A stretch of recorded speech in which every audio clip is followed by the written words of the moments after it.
নির্বাচন আসে, নির্বাচন যায়, আশ্বাস মেলে, কিন্তু আশ্বাস পূরণ করেন না সরকারি দপ্তর। তাই সরকারি কাজ বয়কটের ডাক 24 পরগনা ঠিকাদার অ্যাসোসিয়েশনের নেতাকর্মীদের। সরকারি টেন্ডারে কাজ করেও পয়সা পাচ্ছেন না ঠিকাদাররা। অভিযোগ রাজ্য ঠিকাদার সংগঠন উত্তর 24 পরগনা কন্ট্রাক্টর অ্যাসোসিয়েশনের। শনিবার বারাসাত জেলা পরিষদের নীলদর্পণ ভবনে জেলা সম্মেলনে ঠিকাদাররা নিজেদের ক্ষোভ উপড়ে দেন রাজ্য সরকারের বিরুদ্ধে। তাদের দাবি, ঋণে জর্জরিত হয়ে ঠিকাদাররা এক প্রকার গৃহবন্দী হয়ে রয়েছেন। প্রায় 4 থেকে 5 বছর ধরে কোনো সরকারি কাজের প্রাপ্য বিল মেটাচ্ছেন না সরকারি আধিকারিকরা। জেলা প্রশাসন থেকে শুরু করে নবান্ন পর্যন্ত একের পর এক স্মারকলিপি জমা দেওয়া হয়েছে সংগঠনের তরফ থেকে। এমনকি বকেয়া প্রাপ্য টাকা আদায়ের দাবিতে গোটা রাজ্য জুড়ে বিক্ষোভ আন্দোলনও করেছেন ঠিকাদাররা। কিন্তু তাতে কোনো ফল না হওয়াতে এখন তারা সরকারি কাজ বয়কটের ডাক দিয়েছেন। আগামী মাসে পূর্ব মেদিনীপুরের দীঘাতে রাজ্য সম্মেলন হবে সরকারি ঠিকাদার সংগঠনের।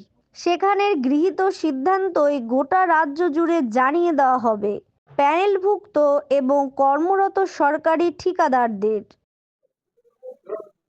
এটা আমাদের উত্তর 24 পরগনা জেলার জেলা কমিটির বার্ষিক সাধারণ সভা অনুষ্ঠিত হচ্ছে। আমি রাজা মুখার্জি, ফেডারেশন অফ কন্ট্রাক্টর অ্যাসোসিয়েশনের একজন জেনারেল সেক্রেটারি।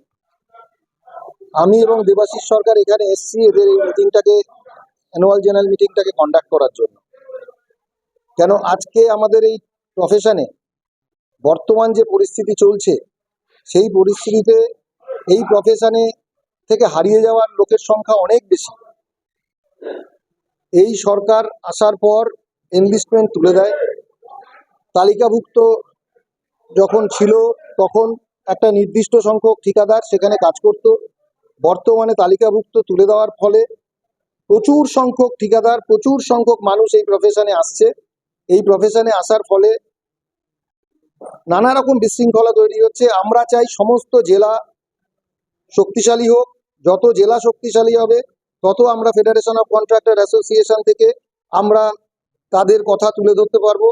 এবং বর্তমানে যে পরিস্থিতি চলছে, 2017 সালে জিএসটি লাগু হওয়ার পর যে শিডিউল বৃদ্ধি হয়, তারপর আজকে 8 বছর, 2024 শেষ হয়ে 25-এ পড়েছে, এখনো অব্দি শিডিউলের রেট কোনো কিছু বৃদ্ধি হয়নি। যদি আপনারা এত মিটিং মিছিলের পরেও যদি আপনারা টাকা না পান, সেক্ষেত্রে কি বৃহত্তর আন্দোলনে যাবেন?